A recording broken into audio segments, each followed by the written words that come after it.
All right, I'm going to make a little video. I'm going to make a little video about Bitcoin versus gold. I think it's an interesting topic now because we've had this massive run in gold over the last couple weeks, really, and everybody now is wondering whether, in fact, these two things have decoupled, and whether all of a sudden gold is the thing where you should save your money and not Bitcoin. And I just wanted to really take a step back. And let's just look at some of these charts and just really also examine the argument for Bitcoin versus gold. Okay, so got my Bitcoin t-shirt on that Kevin Kelly gave me at the Bitcoin First Conference from El Salvador. And listen, I'm a Bitcoiner. I have not sold a single Bitcoin, and I've held Bitcoin for over 7 years. So I also own gold, and I haven't sold my gold either, and I haven't sold my gold in 25 years. I bought most of my gold. Well, I bought it in two phases. I bought ingots of gold back in 1992. So I bought actually kilobars of gold in 1992. And that was when gold was just about $300 an ounce.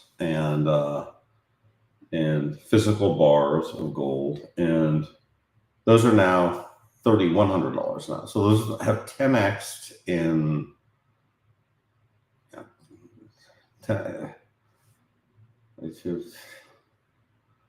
30 years, right? So it's been 30 years.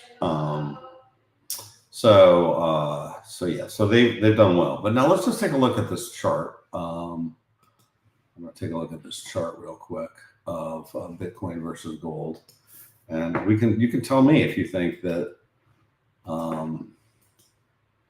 You can tell me. So this is Bitcoin versus gold. Now we've had this drop here. So it peaked at $36, 36 ounces of gold per Bitcoin back at the beginning of the year, right? And then we've had this rally all the way down to 26 ounces of gold per Bitcoin, and now we're at 27 ounces of gold per Bitcoin, right? But let's just step back. So where were we 2 years ago? Well, 2 years ago, we were at, at April 1st here, we were at 14 ounces. So we've done really, really well in terms of the value of Bitcoin versus gold for 2 years ago. Let's go back 4 years ago. Well, 4 years ago, we're basically about the same level as we are now, right? In 2021, right? Then let's go back to 2019. Now we're back to $4 ounces of gold per Bitcoin. Right? And then now you go back to 2027. It's 1 ounce of gold equals 1 Bitcoin. Right. So this has really been a massive one. Of course, if you go back further, you get to 0.2 ounces of gold per Bitcoin. And 2013 is 0.02 ounces of gold per Bitcoin. So I think it's very clear, other than this sort of short-term movement there, which we've seen short-term movements like this there, right, where gold is outperformed. But I think the long-term trend is pretty clear. And you can look at this on a power law basis as well. And it's also clear mathematically there is a power law versus gold. But Bitcoin it does not do very well versus gold. And I think there's a bunch of reasons for that. So let's just talk about the reasons for that. The first reason is that gold is pretty well known. So people have been buying gold for thousands of years. There's gold at Swiss vaults that's hundreds of years old. And Bitcoin has only been around for 16 years. So the amount of people who understand Bitcoin, who got any exposure to Bitcoin, is nowhere near like the potential market for gold of people who have interest in gold and have attracted gold, who bought gold. So That's the first thing. The second thing is that gold is just not very transportable. Now, as a guy who has some gold, I've taken it across borders, but it is, let me tell you, you walk across a TSA thing with a bar of gold in your thing, and there is a chance that you do not see your bar of gold immediately. It's confiscated from you. You have to go through some hoops to get it. So, I, for example, it didn't happen to me on the gold, but I had, for example, some fine wines that I took over the, the customs, and they just confiscated them. And, we're talking about Chateau Margaux, 1982 Chateau Margaux, a case of that stuff, just confiscated. Never could get it back. Never could go through the paperwork to get it back. So, Bitcoin is completely transportable. You can take a plane, you can get on a plane tonight, and you could leave, and you could have your Bitcoin with you wherever you wanted to go. So if you want to go to Iceland or Costa Rica or wherever your sort of getaway destination is, you can take your Bitcoin with you. You can't take your gold with you. Very difficult. And, if you have sort of gold certificates or something, let's just say you said, I'm going to go to Costa Rica, right? I want to live this eco lifestyle in Costa Rica. Great. And you have some gold certificates in some kind of, Las Vegas thing. Okay, great. Now you're in Costa Rica. You left the U.S. in a hurry. You got on a plane. You're in Costa Rica. How long is it going to be before you can get access to the value of those gold certificates in Costa Rica? It's going to take you a while, right? Maybe never. Maybe never is the answer. So, if you're in the U.S. and you never plan to leave the U.S. and you just want to go to your safe deposit box, it's fine, right? If you're leaving the country, you got a problem, right? Now, think about if you're leaving Russia and you have to go to Turkey, or you're leaving, Turkey and you have to go to some other place. You're not going to be able to take your precious metals with you. So I think this is a huge problem with precious metals, is their inherent transportability. Now, if you watch Peter Schiff on this, he'll say, no, it's fine. You can transport it. And to some extent, it's true. Like if you look at a gold coin is roughly the size of a silver dollar, really. It's that big. It's 1 ounce, right? And a 1 ounce gold coin is worth $3,000. So you can take 100 grand with you pretty inconspicuously, right? You can take a couple 100 grand with you, no problem. So it's less of a problem at the low end, right? So if your net worth is 50 grand or 100 grand, you actually can hold that thing in gold. And if you go to pawn shops and you ask them who are their clients, there are actually homeless people who walk around with several gold coins, right? And they just kind of cash the gold coins in at some point. So there are people who use gold as their savings account, and they have physical gold, and they have these coins, and eventually they deed them and they sell them and they get dollar bills, and that's the way they go. So if you have a small amount of gold, that's fine. If you have tens of millions of dollars of gold or hundreds of millions of dollars of gold, you have a completely different problem, right? And you're not going to be able to transport it, number one. And second is you're not going to be able to easily sell it. So Bitcoin completely sells that. The transportability of Bitcoin is very, very easy. And the transportability is very easy, and the selling of the Bitcoin is very easy. Let's just say I landed in, 1 second.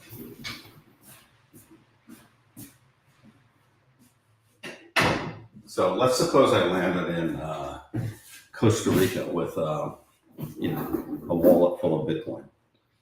I could peel off that Bitcoin. I could either trade that Bitcoin for local services for goods.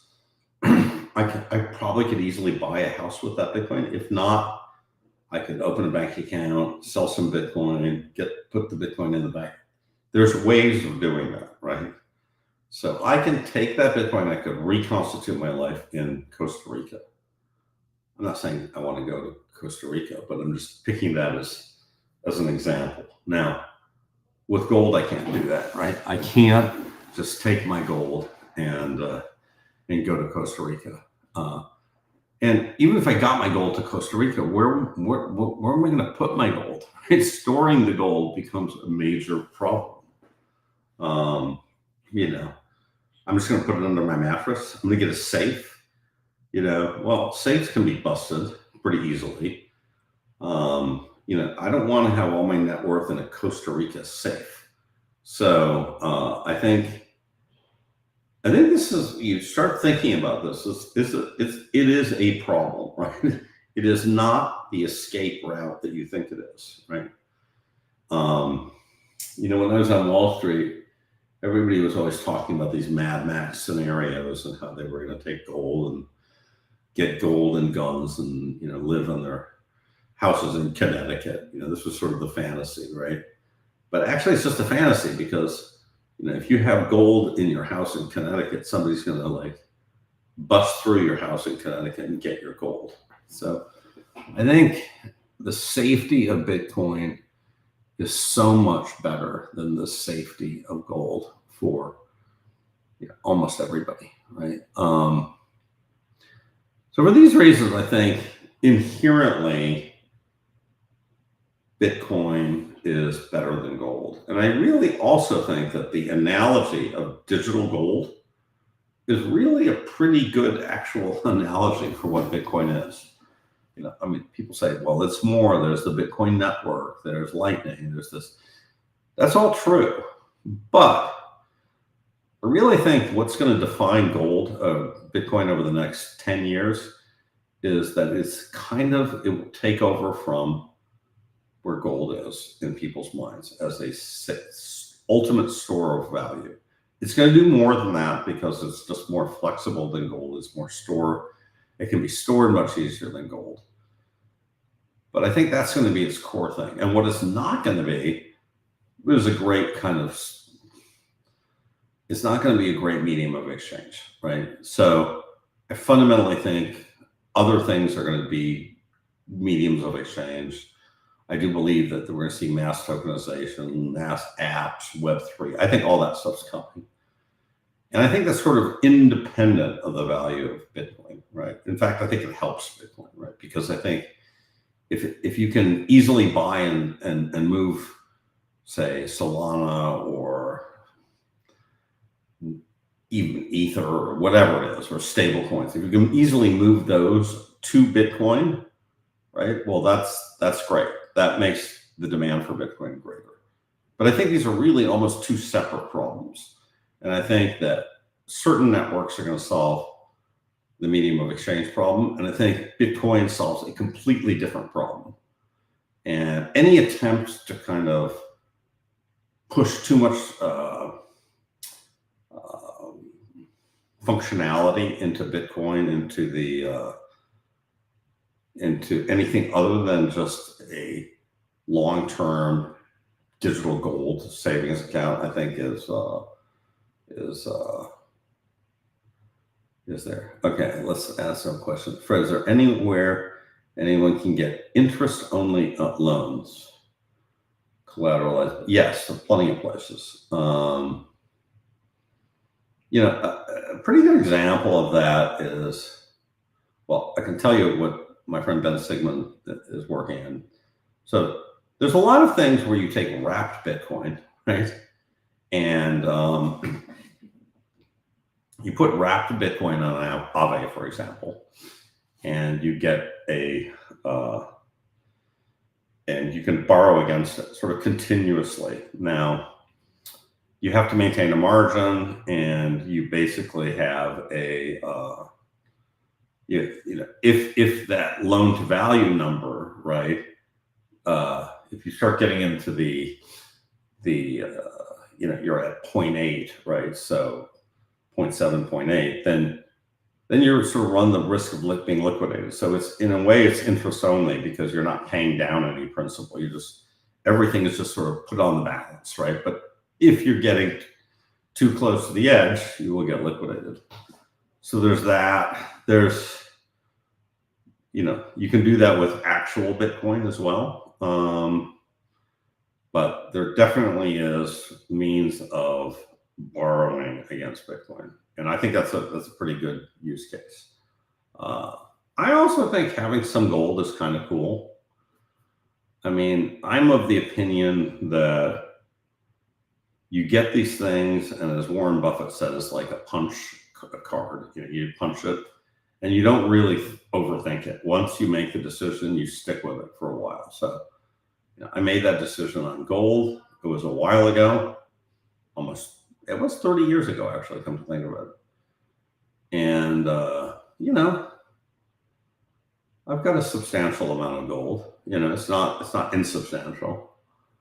It's been an okay investment. 10x over 30 years is okay.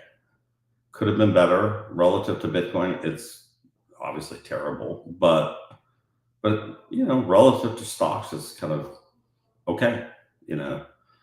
And there's no tax on it. There's no holding cost on it, so it's a pretty decent investment. I think I think once it starts becoming a significant amount of gold, that's where you're not just going to put it in a bank safe deposit box. You need to get specialized custodians and everything else. And to me, that's where it starts not becoming worth it. So I would say, if you're just going to buy a few coins, that, to me, that makes sense. And coins, by the way, you can just walk over to your pawn shop and you can get it. No, I don't have paper gold. I used to have paper gold, but I don't have paper gold anymore. I just have physical.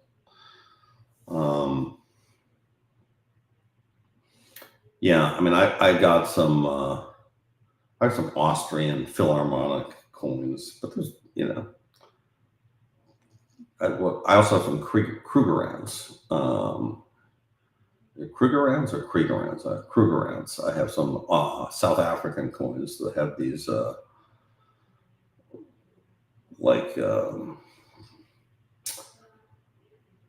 of like a South African deer on the with horns on it. And anyways, that's but they're good. I mean, you can sell them. You can go sell one of these coins for its gold value at any time. If you get a coin like an American Eagle, they'll sell for more than their value. Okay, Thomas, I will send you a link. Let me get my website going. Here, Thomas. Here you go. Here's the restream. All right.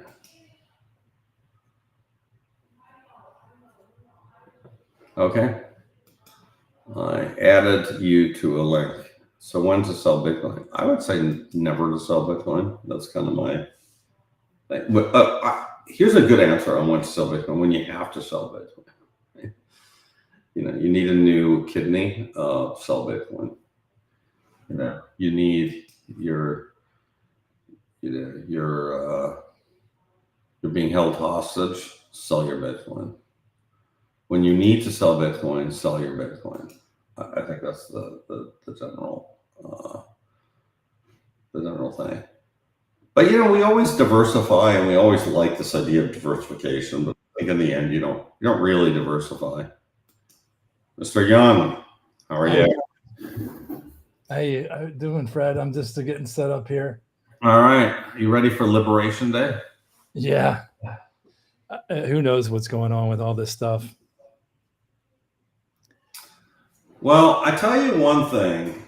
One thing I posted about early this morning. I said, I think we're going into a absolute low of trust worldwide. Nobody trusts anybody else right now. And I think that trust just got even worse over the last 2 weeks with this Liberation Day. That's kind of my gut feel.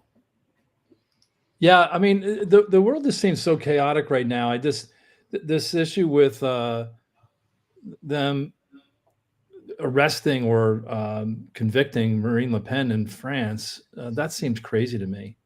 Well, she might have been guilty. I don't know about her. I Yeah, don't know what her. It's these people do all these. They're also kind of all criminals too. So. no doubt, but I would just say I think it was a campaign finance issue, but just the timing of it, especially when you look at what happened in Romania and some of the stuff that the Germans did with the nationalists there. I think it's the AfD party was big, but anyway, yeah, it's crazy times. I was listening to your stuff on gold, and see, gold's like in this nice hot run right now, but I agree with everything you said. Gold is an analog instrument, not a digital instrument for the world. I mean, Bitcoin has all the attributes, it's just not the full adoption yet. It is all the store of value aspect, but it's verifiable, divisible, auditable, portable. I mean, these people who think you're going to carry 15 gold bars across the border in a hostile environment, that's crazy. You might be able to carry one. So it does work at kind of smaller amounts, right? Like if your net worth is, let's say your net worth is 50 grand, right? Yeah.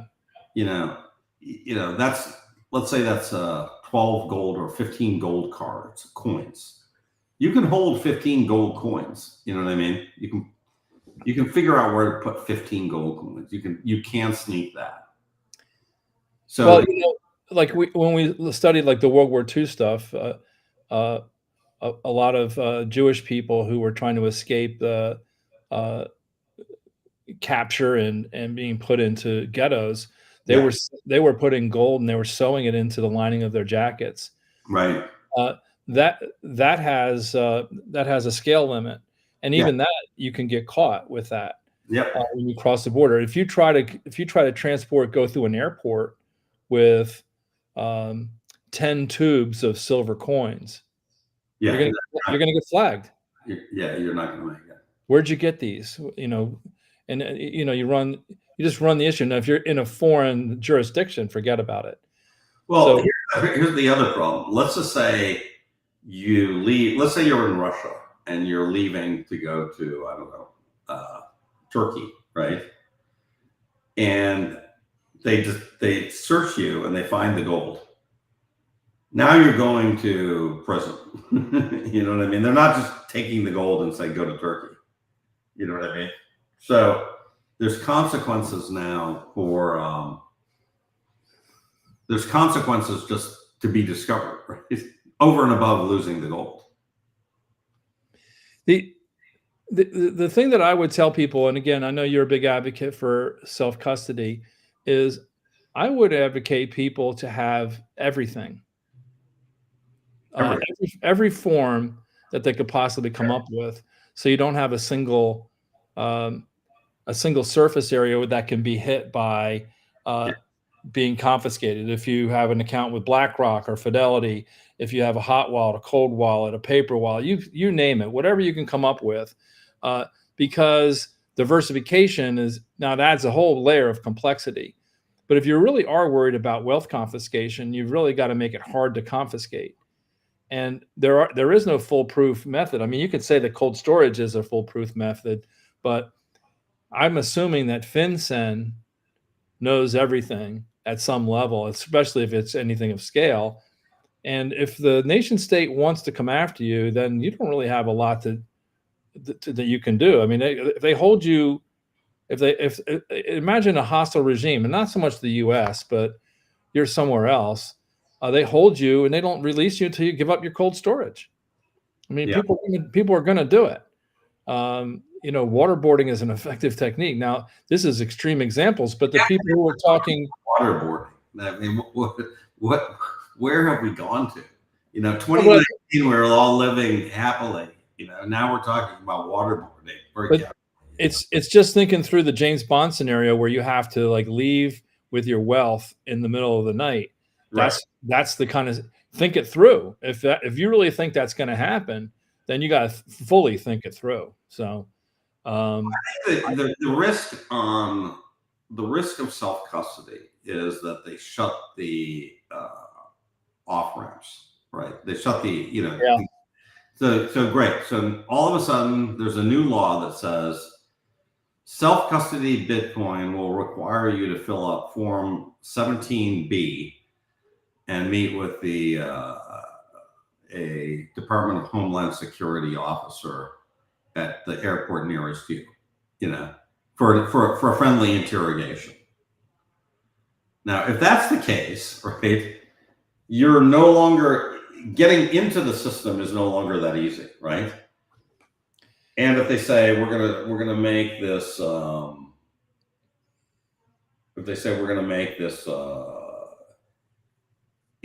any illegal peer-to-peer transaction any peer-to-peer transaction that's not through a KYC portal is now not allowed, is a crime, right? So Fred, what percentage, like right now we're at 85,000. Yeah. What percentage of that would go away if they basically said, if they close the off ramps? So it'd have to be almost strictly a peer-to-peer asset, and it would be somewhat black market-ish. I mean, to me, it goes down to, less than 20, maybe more than 10,000, but a huge portion of it is because it is a legal instrument. Well, when you're saying they, meaning just the United States, or what? Yeah, like if imagine we had a hostile regime and they said, the Bitcoin's becoming a threat. We're going to outlaw whatever, private ownership of this or whatever. All of a sudden now, everybody who's going to be legal compliant, they're just going to walk away from the asset. This happened again. We're thinking about extreme examples here. I don't think these things are going to happen, but if you're going to think through the scenario, you got to think it through fully. The 6102 that happened with FDR, they basically said you cannot hold gold bullion anymore. Now they weren't really active in the confiscation. They basically people voluntarily turn their gold in. Now you could have kept it if you had a small amount, but you couldn't do anything with it. Right. Well, the first thing that everybody would do is sell the ETF and MicroStrategy. That would be the first thing. Yeah. Right, because they'd be like, wait a second, so you wouldn't be able to own it kind of through they would literally say your MSTR has to sell its gold now, and so they would have all the Bitcoin that is being held in ETFs would hit the market immediately. So yeah, I think it's probably 10 grand, maybe. There would be a massive collapse in the price of Bitcoin if that happened, right? Massive. Yeah. So, Fred, I see you're wearing your Puncher El Salvador shirt. I did. I just wore it. You know what? This quality of this T-shirt is so good. I agree. I have a couple of them. They're great T-shirts. So I was just reaching for a shirt, and I just felt this one. I was like, I like the fabric here, and the cotton is really high quality. I don't know where he gets these T-shirts, but they're really good. It's a nice T-shirt. I grabbed a few of them from him, so they're great. But anyway, you got your big project coming out. You alluded to it. I'm working on it right now. The one thing, everything is more or less finished except for some of the AI stuff, which is the AI stuff is very tricky. Because you've got part of this AI working. It's very much like doing ChatGPT. You know what I mean? So you've got, like in ChatGPT, sometimes you're very close. You feel like you're very close, and then it just goes off in a weird direction. And working with AI programmatically is like that. Sometimes you feel like you're almost there, and then it's like, no, you're not quite there. So it's really hard to calibrate AI programming. But I'm really, do you remember that guy, JJ? Yeah. Doing first. Were you in there, that talk? Yeah, I was. have you really dug into that Bittensor Tau stuff? I have not. It's just there's just so many things you can do.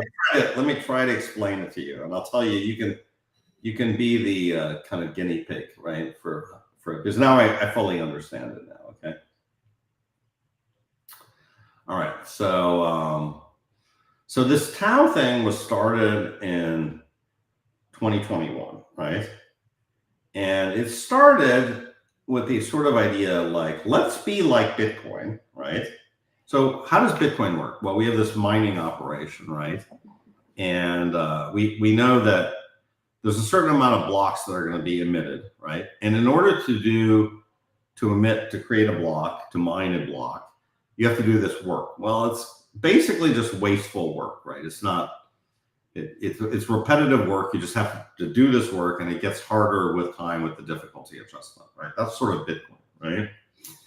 Now, there's other people over the years have said, well, wait a second, what if we did an equivalent amount of hard work, right? But maybe instead of it being just useless work, what if we solve actually hard problems? Okay. And one of these problems could be training AI, right?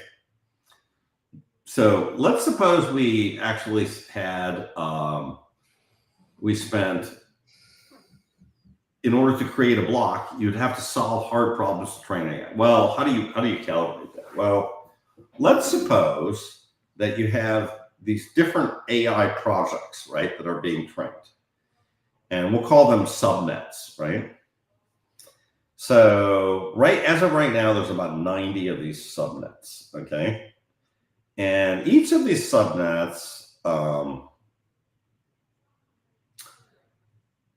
at this point now, has a coin, right? And let's before even getting to the coin part, let's just say there's a token called Tau that started out as a pure proof of work coin, right? And the very first year of Tau basically was jump started by saying anybody can mine this coin, right? And it's just like Bitcoin, right? And whoever mines it gets the Tau. And then after that, they said, okay, now we've kind of finished that sort of proof of work mining phase. And now what we'll do is people will stake their Tau into one of these various projects, okay, one of these subnets, okay? And when they stake the Tau into the subnet, right, there will be people who mine that problem, okay? And there will be other people who validate whether they've mined the problem properly, right? So mining the problem is like text-to-speech recognition, right? So people are working on this text-to-speech recognition, and the people create different AIs or different weightings and different parameters to solve that text-to-speech. And then the validators validate, okay, this guy did a great job, right? So let's give him our percentage of the emissions. Are you following me so far? Yeah, yep, absolutely. Okay. So basically this is roughly the way Tau works. Now, it got a little bit more complicated over the last 2 months. And this is something I don't like. I don't like protocols that change too much like this, right? But it got a little bit more complicated over the last 2 months. By now, there's a coin for each of these subnets, and as you stake, you get the coin, and if you unstake, the coin is sold into an AMM. So there's sort of this what they call an alpha coin for each subnet, right? And again, each alpha coin can have up to 21 million of them. That ever exists, right? So you have these subnet coins. So now there's this culture of these coins, and there's all these people sitting there going, okay, now I've got these Tau coins, of which there's only 21 million, so it's a hard capped coin, right? And they're solving these AI problems, So anyway, long story short, I've gotten kind of a little bit into this thing. I've sort of looked into this ecosystem and stuff. It's actually kind of fascinating because now we have this hard money thing that is being used to train AIs to do various very specific things, right? And some of these very specific things. And one of the when you're looking at AI from when we first started looking at AI, we sort of figured, okay, it's going to be a winner take all. Like ChatGPT is going to win for everything, right? Right. Or Grok's going to win, right? It's going to be like eBay or Amazon. But then as you look at it more carefully, you realize that, AI for surgery is probably not going to be handled by the same entity that does AI by ChatGPT. ChatGPT is probably not going to do surgeries, right? There's probably going to be a special AI with advanced knowledge of anatomy and surgical procedures and stuff that's going to be able to do surgery, right? And so how does that get trained? So there's all these this sort of specialized AI. How does that get trained? And is there a model where the training of this is rewarded by tokens, right? And that's kind of where Tao's going. So Fred, think of a stacked architecture where you have a chat GPT sitting at the bottom as a general purpose. Mm-hmm. Then you have the surgery one. It could be an accounting one or a legal one. Those are domain specific. And then you have one more layer above that called at the semantic layer, which is everything about you. So you have your own personal Fred Krueger AI that's trained on everything that you want it to know about you, right, applied to the accounting or surgery or legal domain, then tied into the general one. Now, through API calls and shared resources, you can have a wrapper program or a wrapper AI that integrates all of that so that you can create. Today, you've got to file your taxes or get them ready. You invoke the domain-specific tax and accounting, along with your Fred Krueger's personal semantic AI, along with GPT, and now you're integrating and doing that. So you can train with the tokens and set that up, but then the tokens create yield through the API calls for other people using it. So this is a tremendous future of what's going to happen right now.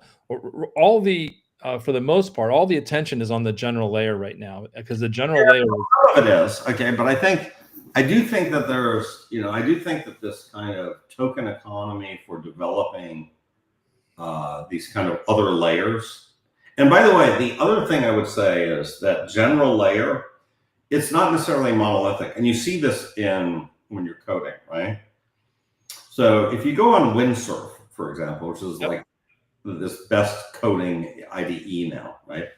There's a little drop down. You can just pick your model, right? You can literally switch between Claude and Grok, right? Or between Claude 3.5 and Claude 3.7 and Grok, right? So even the bottom layer is fluid, right? So there's okay, well, I'm going to switch LLM, right now. I'm gonna just plug in my brain. I'm gonna plug in a different module of my brain right now, right?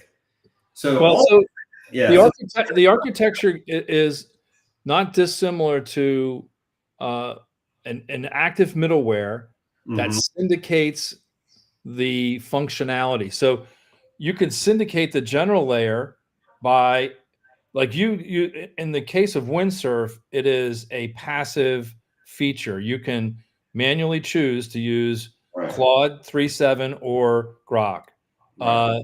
Imagine that the advanced middleware, it's AI based, contextually switches without you even knowing it, based on applicability and where you're at in that's kind of what we're finding, right?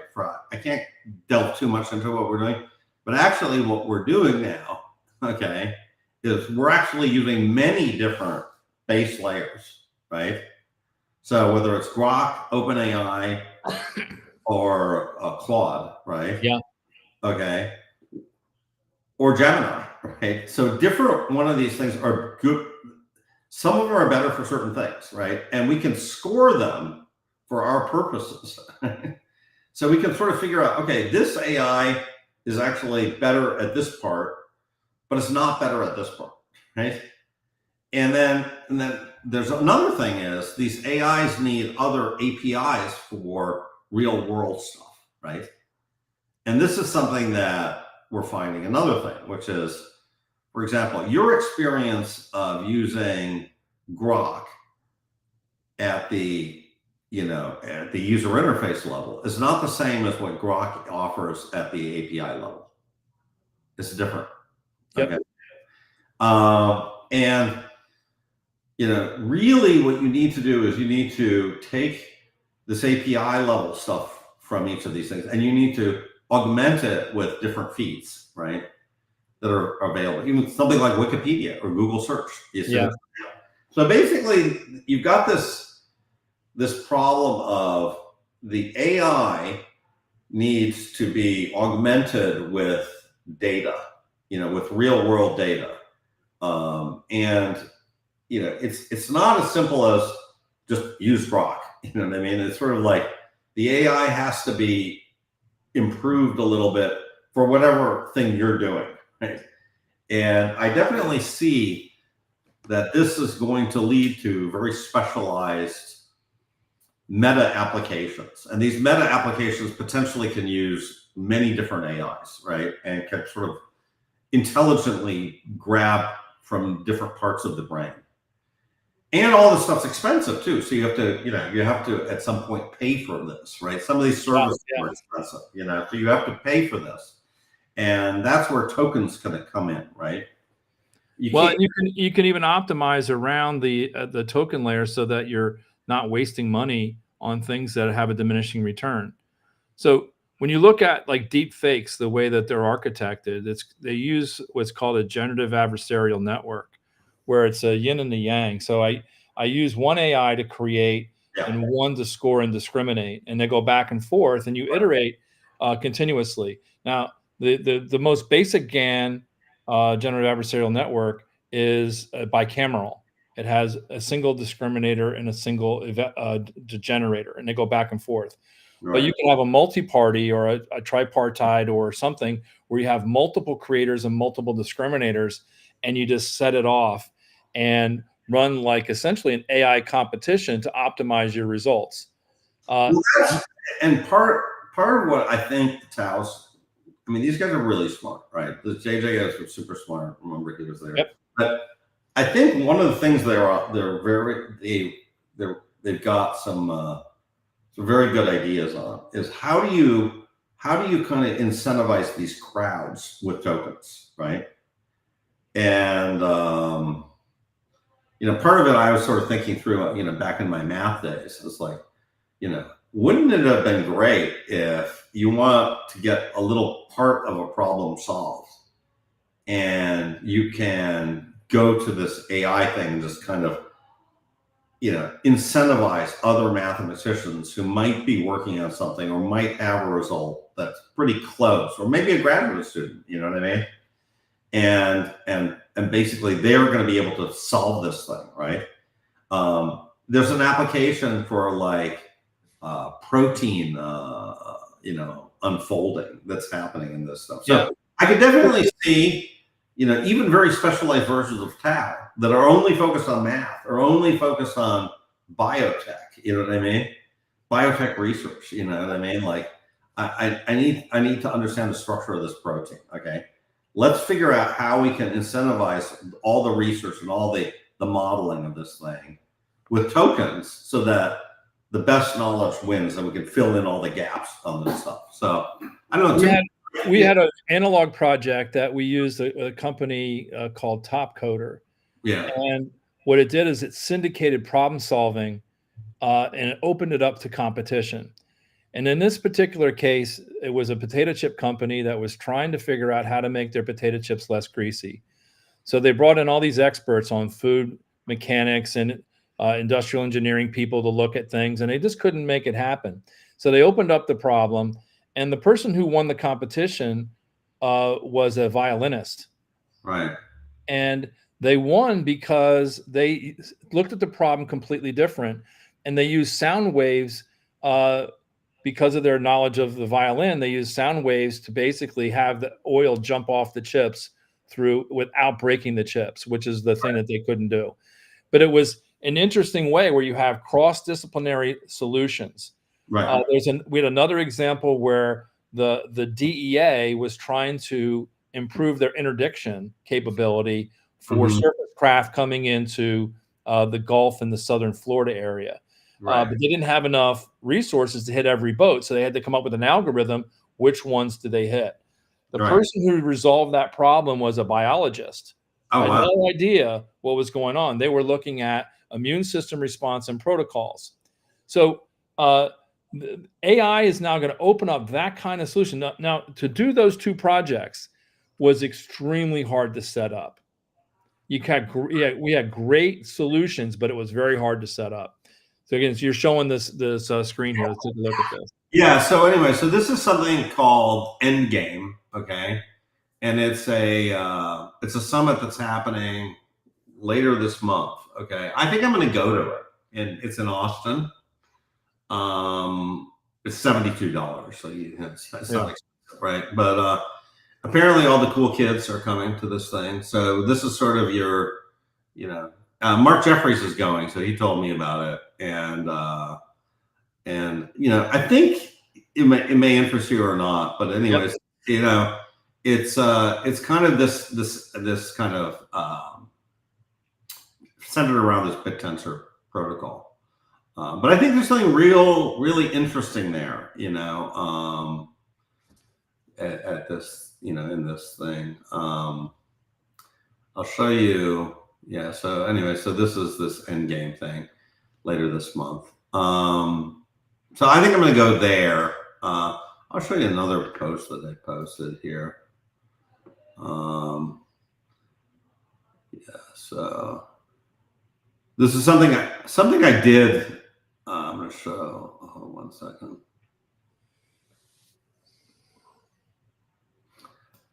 Okay. Can you see this? Yeah. Let's see. Yep. Okay. So this thing here, I built this in AI, right? And it took me 2 hours to build this, but this is an idea of how you could build a Solana-based Bittensor subnet trading and wallet app, right? And so these are different subnets that are available right now on Bittensor, right?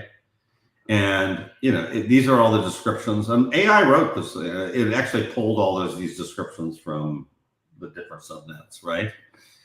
And these are the market caps of these subnet tokens, which are pretty small right now, right? And the idea would be you could just trade these things directly from Solana. Your wallet would look like this, and it would have these kind of wrapped Tau and subnet tokens. And you could just go in and swap between them like that, like a Uniswap, right? So I built this entire thing just because I was talking with JJ, right, and Mark Jeffries, and I was like, this is the kind of UI we should have as in the AI world, right? And I got some pretty good enthusiastic response from the from the Bittensor community. So a lot of these guys, they're sort of still very embryonic as far as the UI. Bittensor is not like Solana. It's not a super easy to use fast blockchain. It's really hard to buy it. You have to go and buy it on Coinbase or Kraken. But anyways, I think there's a lot there, and I definitely think that the intersection of AI and tokens is going to be really big. That's kind of one of my general things. I agree, and I think we're going to see the tokenization of data. So when we talk about real world assets, data is going to get tokenized and syndicated, and it's going to be the AI is going to need to consume it. It's going to be just like the crude oil of AI. You're going to, again, we're going to start valuing data very differently in the next 10 years. Yeah. And, as I kind of developed into this thing, when I started with this project, I thought I could just use some AI right off the shelf. And as it turns out, I realized I kind of was forced into this world. I was like, oh, I got to kind of make my own AI. I got to build an AI, right? Right. So we're actually building an AI too, an actual AI project. So I know Ben was I'm putting it in, and I may now have the AI itself be part of this Bittensor world, right? so that the AI, it wouldn't just be my very small team working on it, but it could open it up to 256 teams that could compete, to improve the AI. So are you working with Ben to, like, I know he was setting a rig up to do his own DeepSeek private setup. Are you Not using that? yet. I think that we may do that.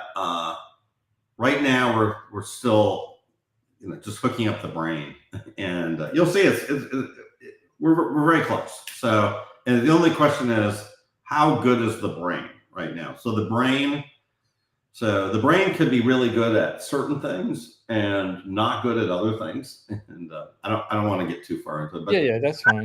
That's sort of the issue is when you're dealing with actual, when you're dealing with stuff that actually involves money, AI, the quality of the AI really matters. So, I think we're going to be good at some things, but then we're going to get incrementally better as our brain gets plugged in.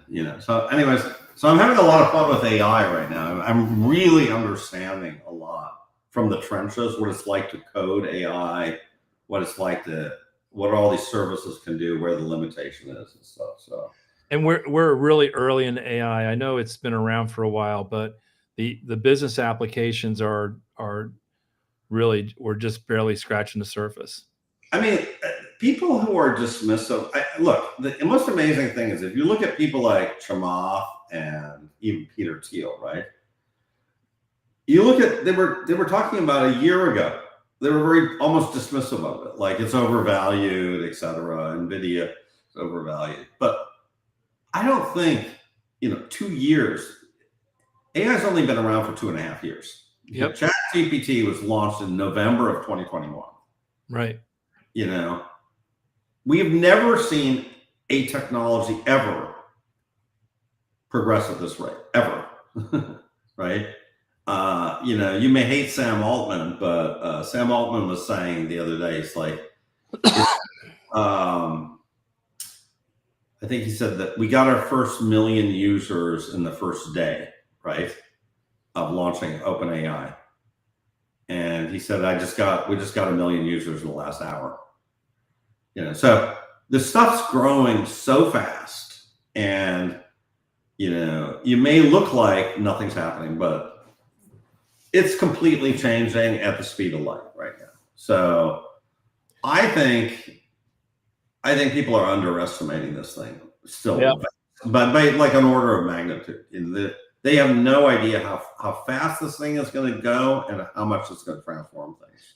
So, Fred, think of one of the things I do in the business world. Think of something like SAP, which is this humongous system of record for large firms for enterprise reporting.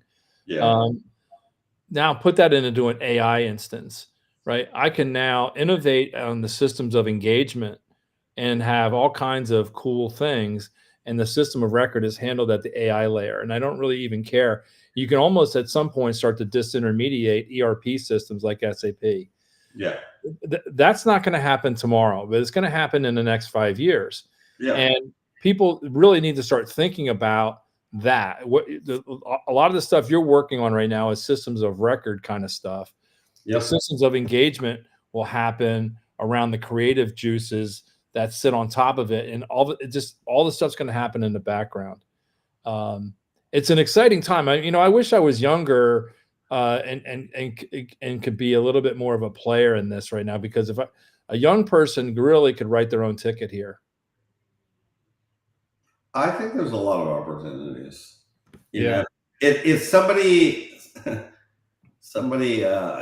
Van Straten wrote this post and he said, if you're under 30, you should spend all your time learning and investing in AI and stacking Bitcoin. And my response is also applicable if you're over 30. It sort of doesn't matter, right? At the end of the day, at whatever age you find yourself in, you should learn as fast as possible about AI, because it's going to change the world the most, right? But you know, Fred, as people get Yeah. older, the propensity to want to learn new things and dive into stuff drops off precipitously. I know, but I think you have to resist that. Yeah, I agree. I agree. You have to resist it. I mean, I think where you don't have to resist it is taking risks, right? Like, I think that, risking your entire money on an AI token, probably, it's okay if you're 20 because you can kind of get it back. You know what I mean? Yep. I think from a risk return point of view, I think, especially as you get older, I do think Bitcoin, as long as you're not, 2 hours or 2 years away from the end, right? Yeah. But if you got a decade or two left in front of you, right? I think the risk reward of Bitcoin's amazing, right? Like, I don't think we have examples of that anywhere else. So I do think there's a really high chance that Bitcoin 10x's over the next decade. It may be a lot faster, right? But I think Bitcoin will 10x over the next decade. Gold may 2x over the next decade. Maybe it 5x's, but I think it'll underperform Bitcoin. I agree. Right? I agree. And so I just think that the risk return for Bitcoin is so great, but it's not 100x, right? Like, unless you're looking at 20 years out, right? Yeah. It's a sort of a 10x kind of rate return. Now, if that's enough for you, and if that's going to change your life, like it will change my life, probably will change your life too. Yeah. 10x's, right? You probably don't need any more than that. I'm right. guessing, right? Like, right. If Bitcoin 10x's, I mean, what difference is it going to make? You're going to have your place in Paris. You're going to go have your cafe, and right. You're going to same with me. Like, I really, I don't need more than 10x. I would need more time, which unfortunately you don't get. Right? There's no way to buy time. You can't just say, I'd like an extra 20 years, please, thanks. But well, you can, as Gordon Gekko said, you can pay not to waste time. That's a good quote. I have to use that. You can pay not to waste time. You can pay not to waste time. But I would say, let me know if you agree with this. A person in their 20s, they trade their time for money. Yeah. And they can take risks with their money, but not their time, because they've got to pay the bills. A person in their, let's call it their late 50s or 60s, who's well off, they're not trading their time for money anymore.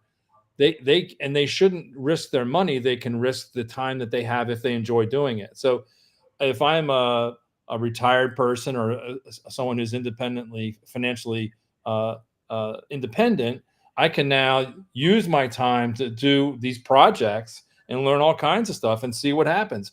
The worst case is I learn something and I fail, but I don't cost myself anything. Well, here's the other thing. I think if you've achieved a certain amount of wealth, okay, and if that Bitcoin 10x event is enough to really, really put you at ease, like, you know what I mean? Like, if you're like, okay, if that happens, I don't need anything else. I feel like you have options to have more intellectual, to do some sort of maybe smaller scale, right?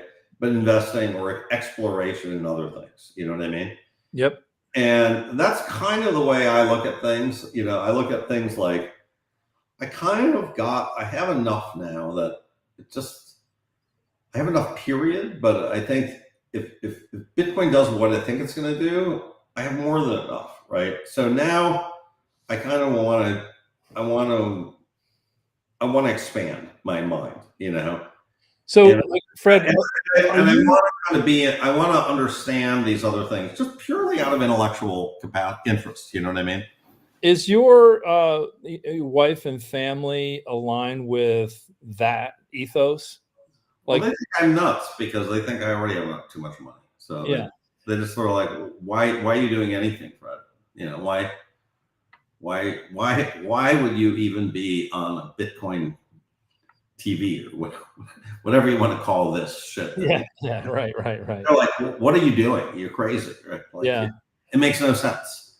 But like, to me, it's sort of like, I think participating in tech, participating in, and I consider Bitcoin tech, right? Yep.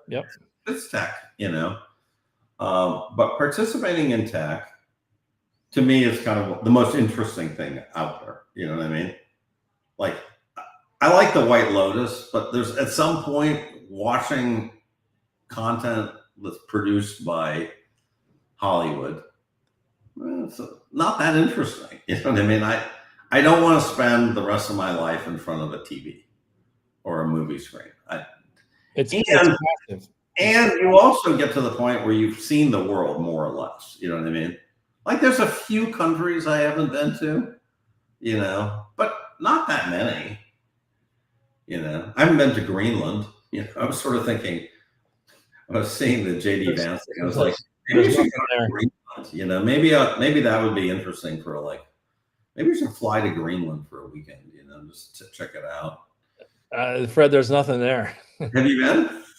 No. I just know that there's nothing there. I mean, it's there you go. The Thule Air Force Base is, I guess, up on the northwest side, and I mean, I kind of like Iceland. I enjoyed Iceland. Well, that's different. They have a lot more population and things to do, and there's a little bit of tourist attraction. But okay. Yeah, but like I was just more interested in like at home, like you know my fiance Burley, right?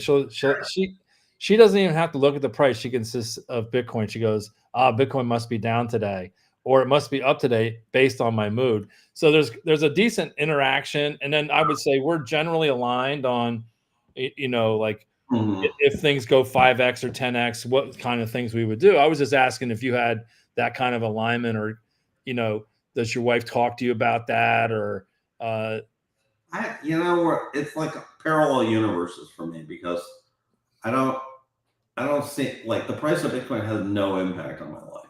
Yeah. Zero, almost, right? How about your mood? My mood, yeah. Yeah. So look, I got really excited at Bitcoin 100. I got to tell you, we had a pizza party here. It was fantastic. It was great. Yeah. Bitcoin 80, what are we, 83 right now? 85, I think, right? Wait, no, really? Oh, wow. Okay. Yeah, it's shot up. We talked. Okay, we hit 85. Okay, great. Well, I'm in a better mood already.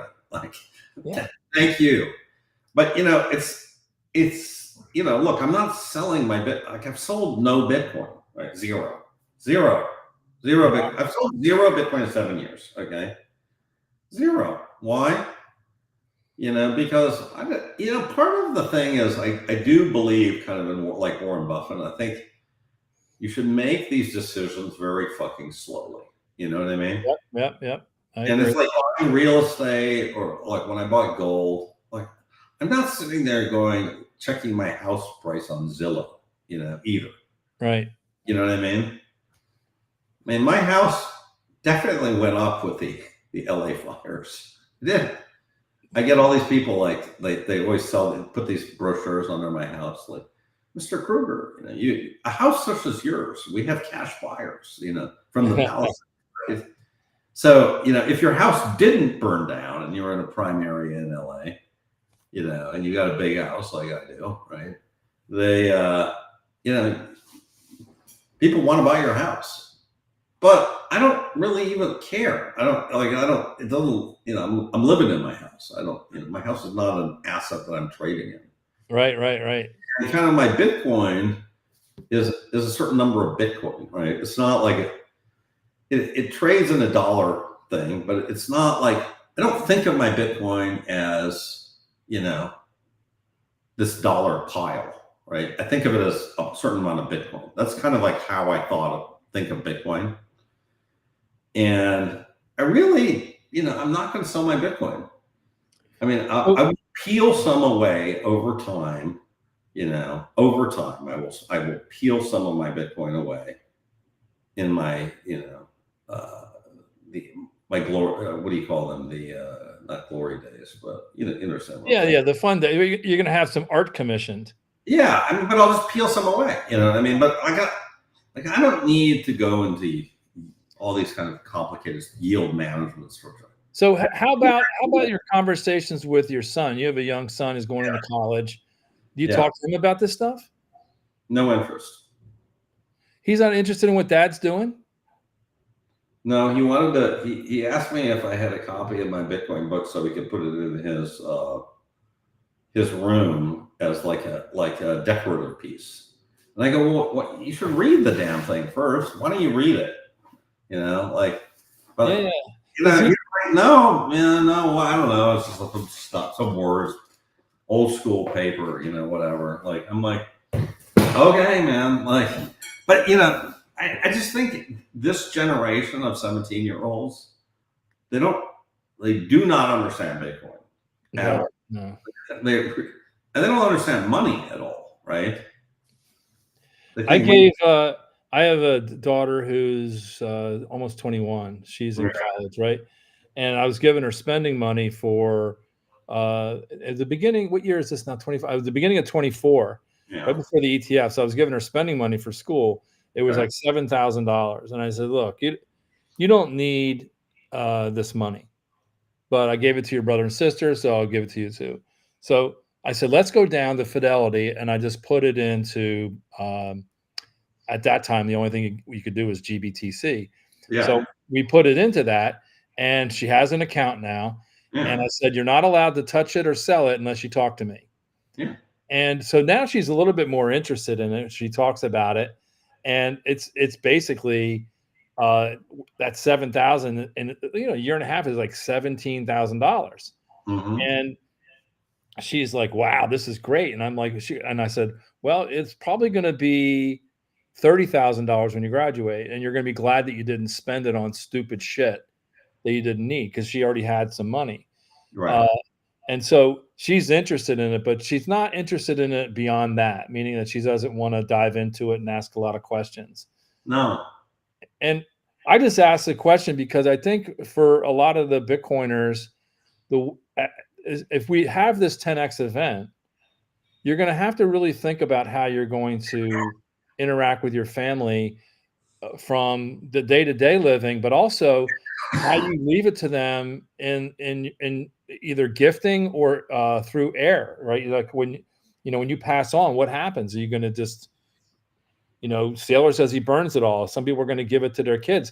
If you gave a young person $5 million or $10 million, you could ruin their lives if they're not grounded right. That's true. You're probably right. They'll turn into a drug addict, Well, I mean, like you also rob them from playing the game and earning it themselves. No, I agree. So anyway, I think it's worth thinking about.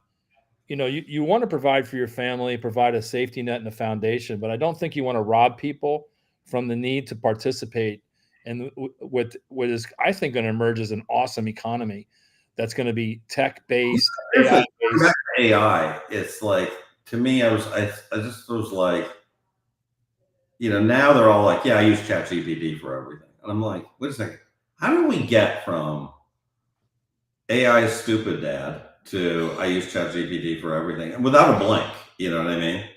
Yeah. Without a blink. Like, and even the most amazing thing is, we have, over the last 3 years, and Mark Peters has correctly said it was launched in November 22, so 2.5 years old, right? 2.5.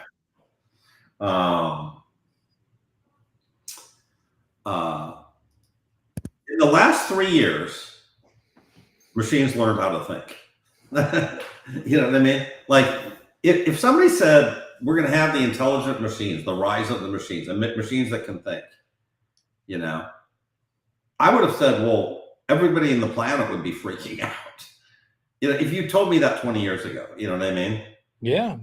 And yet this happened, and everybody's like, yeah, whatever. What can they do now? What else can you do? So you can code. Well, okay, what else can you do? So I think that it's amazing to me how little people have really grokked the situation. And here's what I think, and I think it's sort of like this: if you're really deeply engaged with AI, I think you completely see it, right? Like you're just like, it's almost scary. It is scary, right? But I think you have to have one of these real immersive experiences. And I'll say that there's two of them that I see that are very immersive. One is programming with AI. And if you're programming, you're just like, okay, wait a second. This is like the best programmer I've ever seen, but like, at the speed of light, right? So that's the first thing. And then the second thing is, I think, full self-driving cars. You know what I mean? Like if you have a self-driving car, or if you're in a self-driving taxi, you realize, wait a second, this shit's real. This thing can drive on a highway better than me. I can just sit back and just watch TV. And I think those two experiences, if you have those two experiences, you're just like, wait a second, okay, we're done. AI's taking over. Like, this is not even a question mark anymore. You know what I mean? It's not even just a discussion point. This is like, we are headed into an AI world. This is going to be, the machines are taking over. Once you have those two experiences, you're like, machines are definitely taking over. I think it's also, as this happens, we have to have some ethical and social conversations as well, because you're going to really start blurring the lines between what's real and what's generated. I mean, like I had this conversation with my mother, who's like 91, and she's not like tech savvy, but she's not unaware of the stuff. And my dad had passed away 3 years ago, and I told her, I said, look, if we could create an avatar of my dad who has a lot of video content and audio content. He had a TV show and a radio show for years. So a lot of content. I trained the AI to act like him, to think like him, to speak like him. I said, Mom, would you want to have an interaction with that, knowing that it's not him, but it acts like him and speaks like him, and you would build a continuing relationship with this new digital thing. Right. And she said, she thought about it, and then she said, yes, I want that. And the reason is, she said, is because she's lonely. Right. She's been alone for 3 years now. Yeah. She lives in assisted living, right. With the old biddies, and they watch Wheel of Fortune and Jeopardy, but other than that, her day is boring. Right. Right. And so she would take that to the next level. A parent who lost a child. Right. Now, the Steven Spielberg made that movie called AI, Right. and it was a little bit of a look into that world. Right. These questions are going to be right in front of us really soon, and we should talk really soon. Hey, Pomp asked this question. I want you to answer it. Thomas Young. Pomp says, what about selling Bitcoin to rebalance your portfolio? What do you think of that question? I would say yes. You spent a lot of time last year on the Kelly criterion, where you talk about the ideal balance. Yeah. I probably would do that. I think if you got above, I think the Kelly number was 80%. If you go above 80%, I would certainly think about rebalancing. The issue that you have to ask yourself is, when you rebalance, what are you going to rebalance into?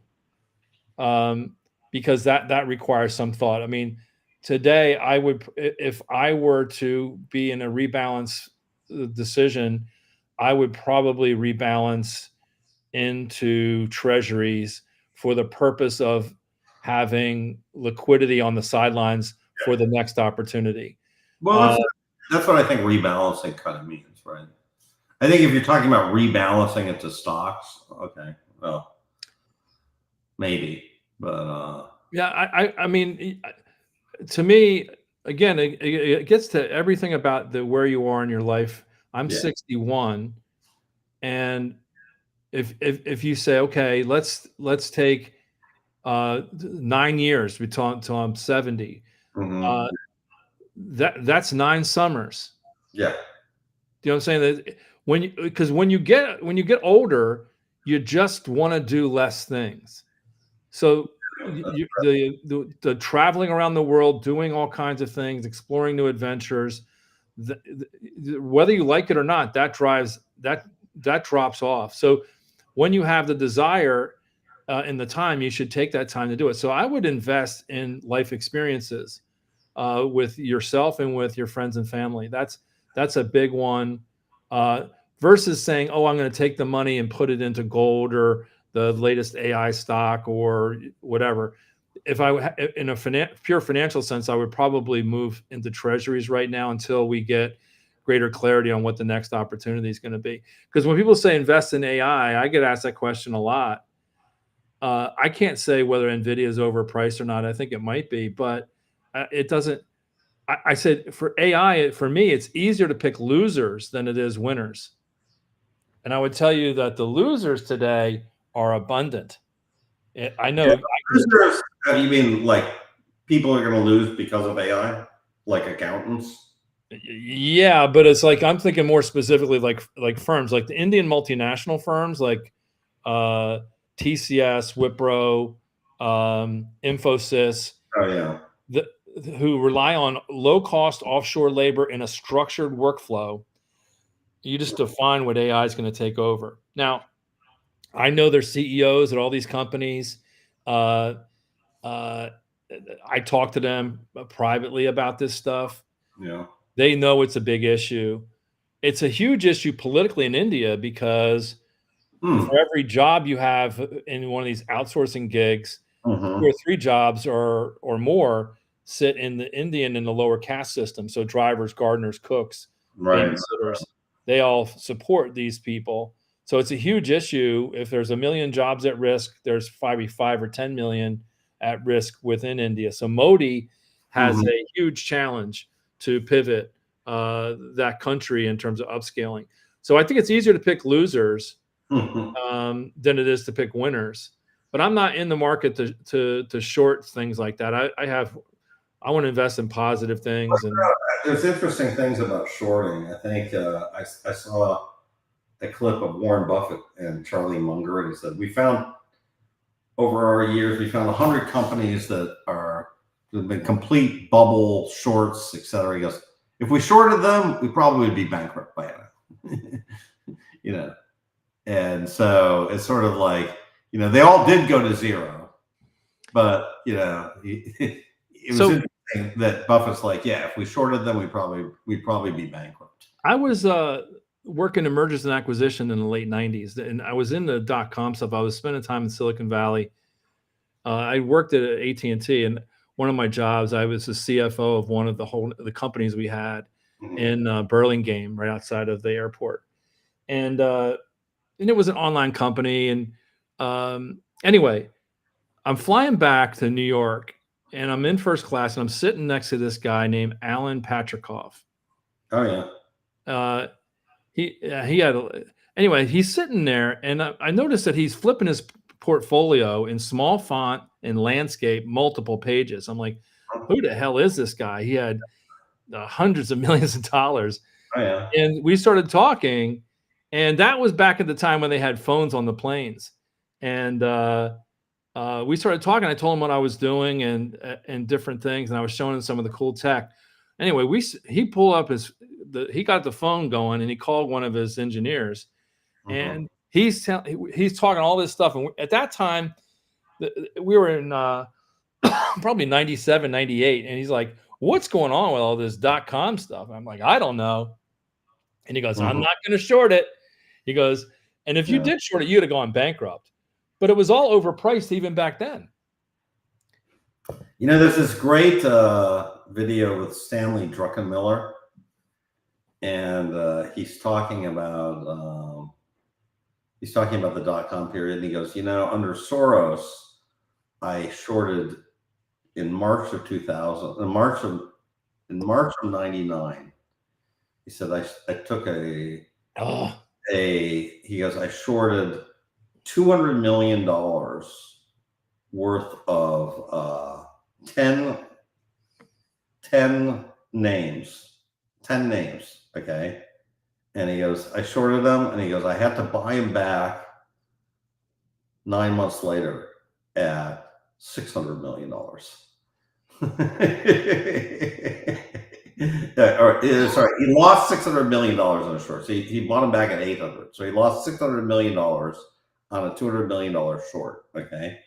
And then the clincher is, every single one of those companies that he shorted went bankrupt. Every single one went bankrupt. So this is an interesting. That's the best investor of all time. Like Stanley. So you know that it was overpriced, and we knew it. Like, yeah. But I'll just say this fortune cookie thing: 2 times the silly price is not twice as silly. Yeah. Right. So in August of '99, the Qs, the Nasdaq, was overpriced, and everybody could see it. Mm-hmm. But if you shorted it, it doubled between there and March of 2000 when it crashed. Yeah, you'd have been in it for, and you'd have basically lost 100% there. It would have been a lot. Now, if you timed it perfect and got March 2000 and shorted it, you'd have made the greatest trade of all time, right? But no one knew. I mean, the same indications in March of 2000 existed in the summer of '99. Right. But it was Patrikoff offered me a job on the plane. Oh, really? And I didn't even know who the guy was. I know who he is now. I looked him up, but that was one of my big mistakes. I should have just taken that job. Mm-hmm. It probably would have put me on a completely different track. He was an interesting character. He's associated with a VC firm that's done very well out here, and they have an LA presence.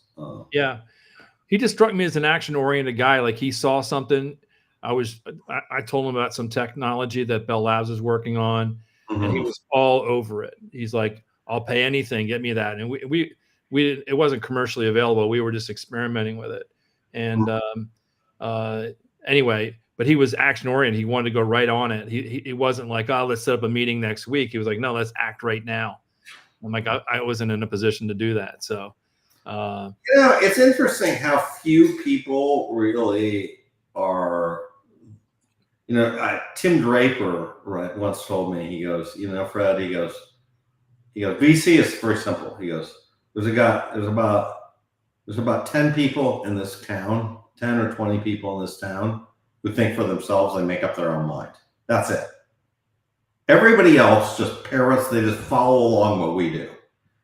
But that's it. There's only 10 or 20 of us who who have any kind of guts to make these decisions. And he really was right, and I sort of, at one point, I sort of did an analysis, I did a little spreadsheet, and I was like, here are if you start going down the list of these firms, right? And you get, like, at that time was like Kleiner, Sequoia, Excel, and you keep on going down the list. You go down to about 20, and there's nothing left. Now you're getting into like some Japanese follow along Series B investor, you know what I mean? But like all the Series A, all the big Series A's from 1990 to 2000 were done by the same 20 firms. Like Kleiner Perkins, when I was in the M&A group at AT&T, we were able to pick up investments where people didn't like the terms that Kleiner Perkins was offering. And largely, their investments did very well because they always got great terms. Their money came with strings attached.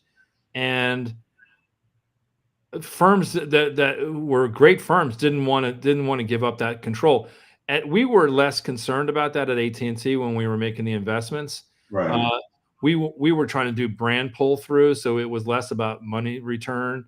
We didn't want to be stupid about it, but we were nowhere near the level of discipline that a Kleiner Perkins was. So we basically drafted them and picked up their rejects. Well, I'll tell you what I think is going to happen in terms of these kind of private investments kind of going forward. I definitely feel like we are about to enter the next 5 years is going to be a repeat of the 2017 kind of type ICO type thing. Yeah. but I think it's going to be a repeat with much different outcomes. Okay. I actually think you're going to see a lot of really good outcomes for tokens over the next 5 years, and in particular in AI, right? AI things, but because I think if you look back and you sort of say, and everybody like, look, I'm friends with Corey Klippstein. We post these things like everything goes to 98% down from 99% down versus Bitcoin, 97% down, right? And we've all seen these things. I even have a chart in the book, about like all coins go down to zero against Bitcoin. Where did I put that thing? Because it's true that Bitcoin has outperformed almost every coin, right? Here's my chart, right? So Yep. This is like here's and Bitcoiners are happy to point out these charts, right? Everything goes to zero against Bitcoin, right? In particular, Bitcoin Cash, right? Which is you can't fork Bitcoin and get Bitcoin. You're going to fork it and it's going to go down, right?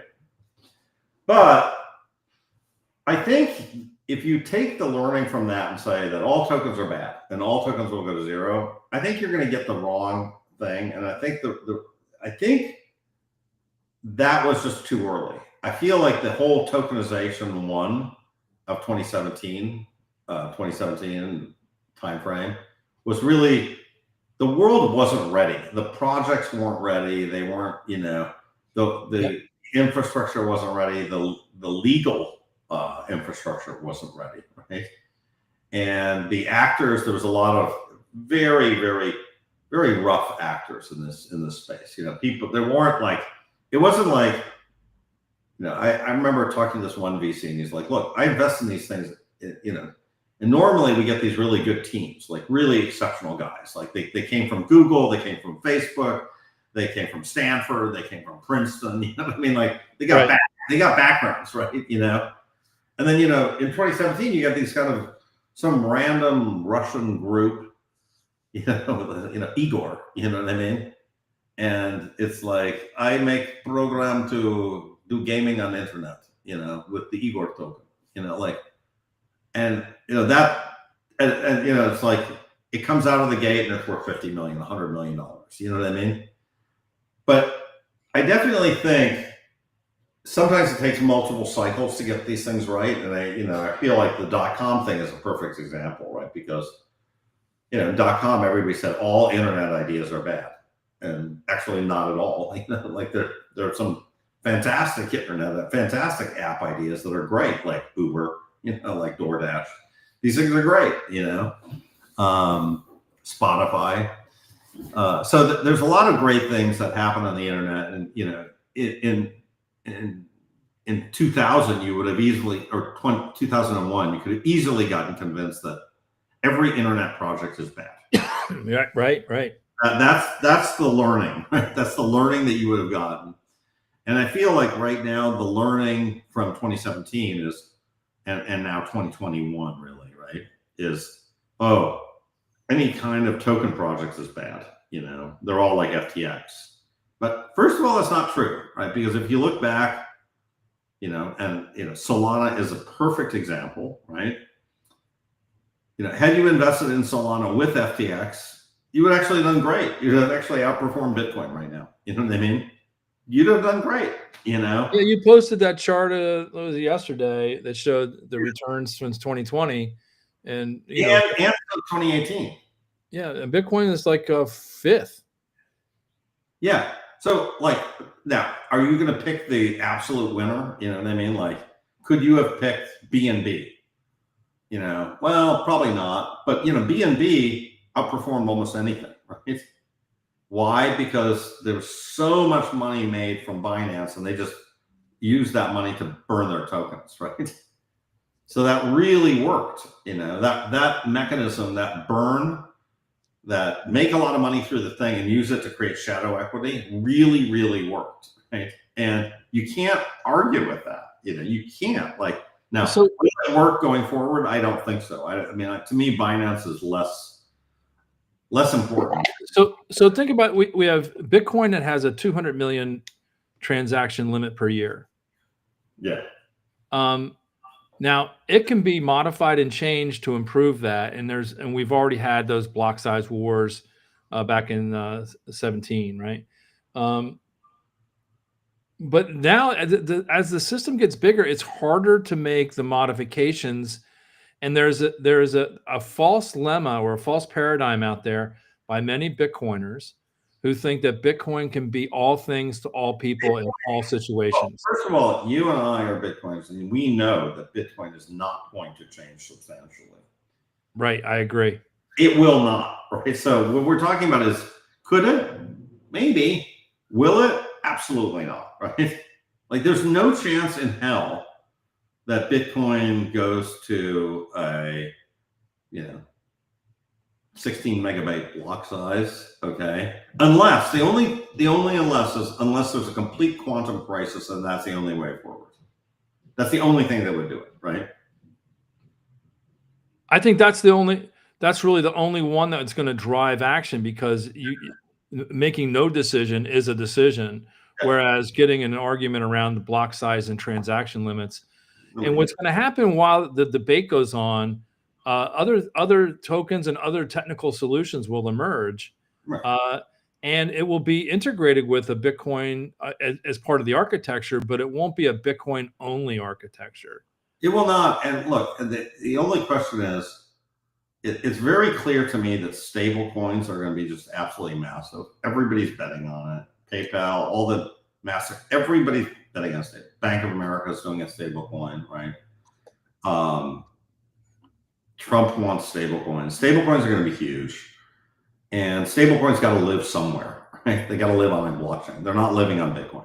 That's not happening, right? Right. Tether wants you to believe that it's going to happen on Lightning, but that's not going to be the mainstream way stablecoins get done. It's just not. Okay. So to me, high transactions are going to happen on fast blockchains.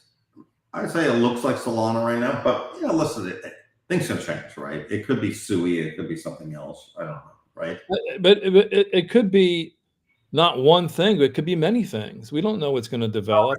There's going to be a dominant one, right? So one of the things we do know is it's very unlikely to be evenly distributed across 5 blockchains. Well, let me say it this way: we have Swift and we have the Fedwire. Yeah.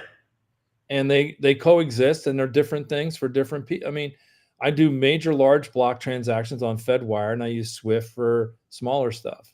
Right. But I think getting back to the future of vast transactions on Bitcoin, that's not happening. We're not having, we're capped out at 200 million transactions per year. That's it. And, Lightning can handle a lot more, but Lightning has its limitations. So I just think that it's very, very, and all these things need to be programmable. Right? So you need, in order to build kind of applications that deal with AI and everything else, you got to program them. It's got to be smart contracts, right? And Nick Szabo realized this, Yeah. back in 1997. Right? So you and I sat in a session in Nashville where the guys were talking about covenants and OpCat and things like that.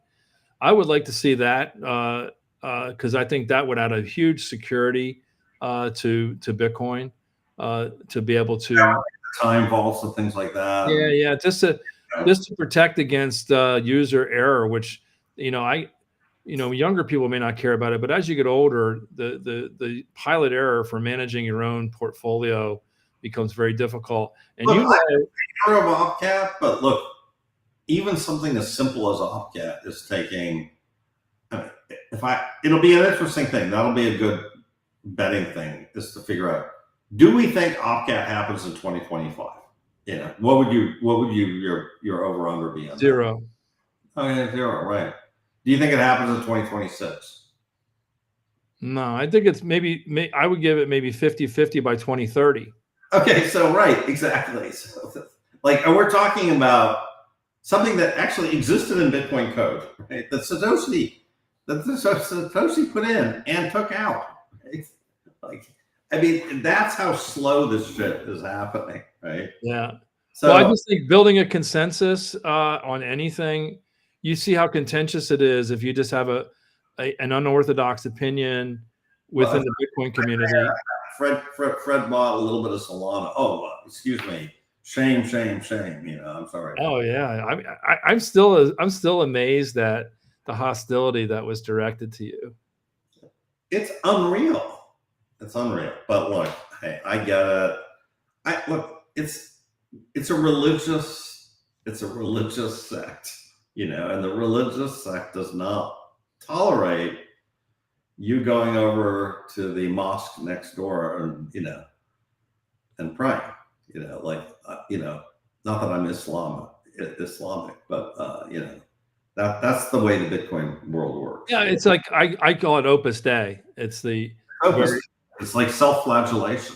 they're just not intolerant to alternate points of view, and Opus Dei is probably an apropos metaphor. I'm more interested in a broader perspective. I don't think Bitcoin is going to be all things to all people in all ways, but it is going to be foundational, and those are two different concepts. A foundational architecture for Bitcoin is what I think we should focus on, and then build the box around it. He goes, Fred, you sell your Bitcoin? So, Puncher, no, I didn't sell my Bitcoin, Puncher. Okay. Yeah. I didn't sell my Bitcoin. I still got it. Yeah, well, like Puncher invests in other things besides Bitcoin. He's a principal in that new bagel startup, I know. pop-up bagel, and so other people invest in lots of different things, as it should be. You shouldn't have. I don't think you should have 100% in there. That'd be crazy. Again, I think Kelly criterion sets the limit at 80%. I think that's the max. I'm probably at 50%. Even so, yeah, I mean, I haven't done any rebalancing. I'm sort of, now that I better understand the power law, I would say if we get into one of these 2 sigma events, either this year or next year, I think, at that point, I will be way above 70 at that point, right? Yeah. And at that point, that's kind of when I might say, okay, I'm going to go back to 70, So that answers the rebalancing thing. So I'll post a repost of something on the Kelly criterion. People need to look at that again. But there's another measure that's related to the 2 sigma. It's highly correlated. It's the NUPL, net unrealized profit loss. Oh yeah. Yeah. When you go above 75, you're in frothy territory. Right. And that's typically in the past, anything over 75 has been time to the peak.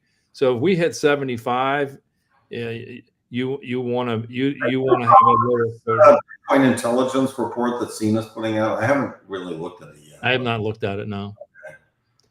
But look, I think it's good to kind of like periodically look at these things because right now we're right in the middle, right? So we're not cheap, we're not expensive, we're right in the middle. I did see him say that. Yeah.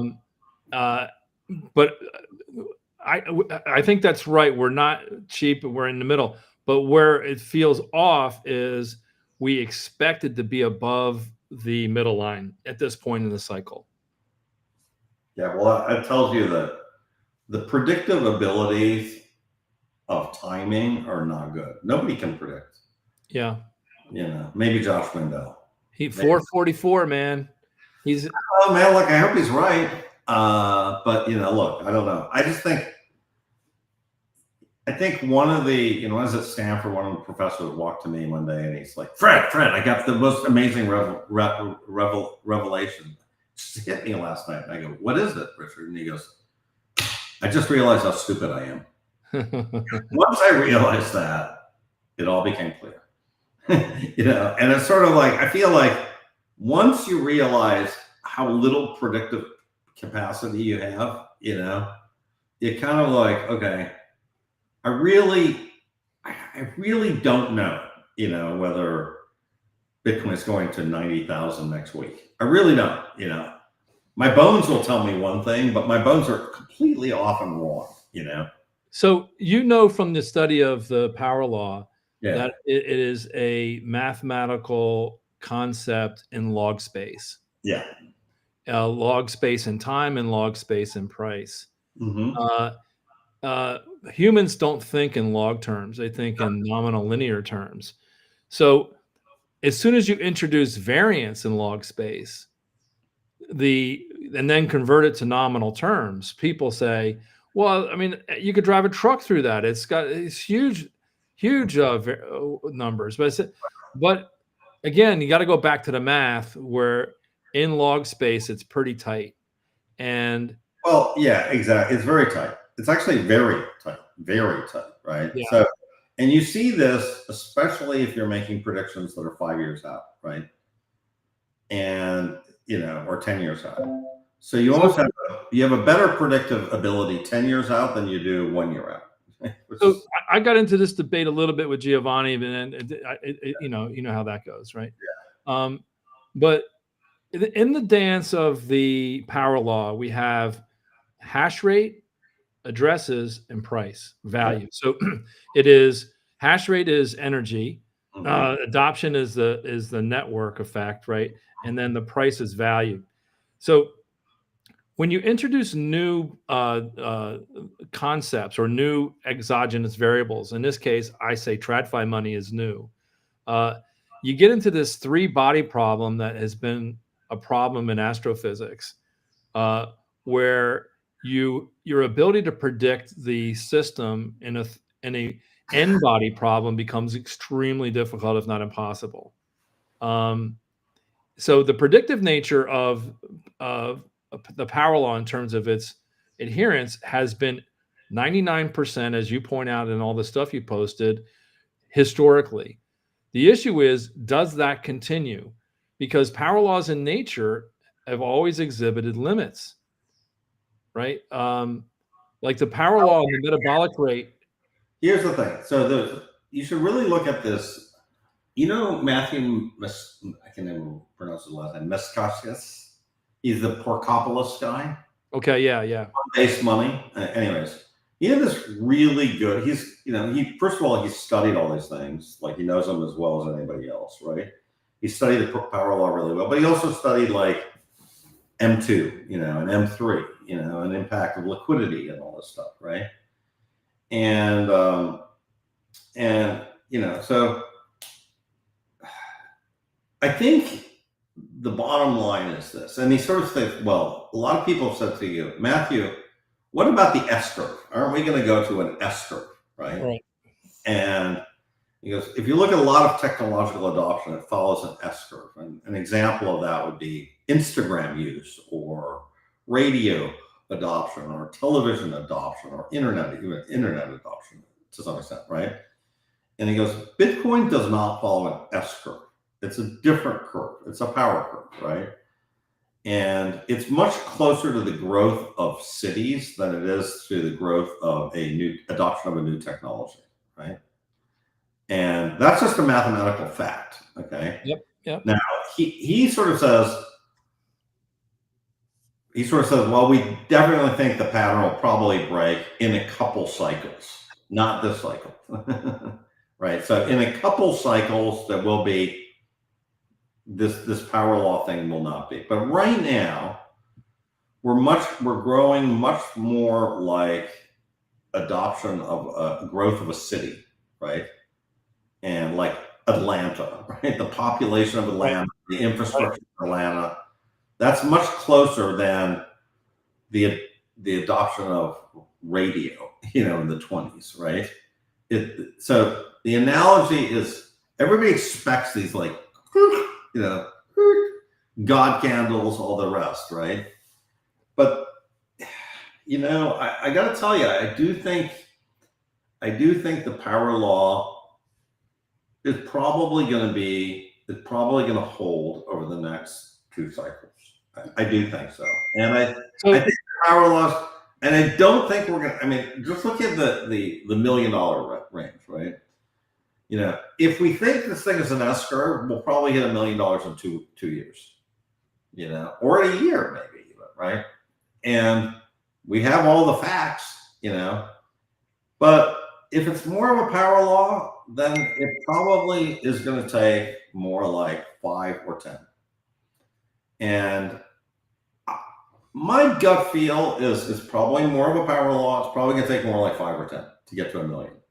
I could be wrong, right? Yep. I'm the happiest guy on the planet if I'm wrong.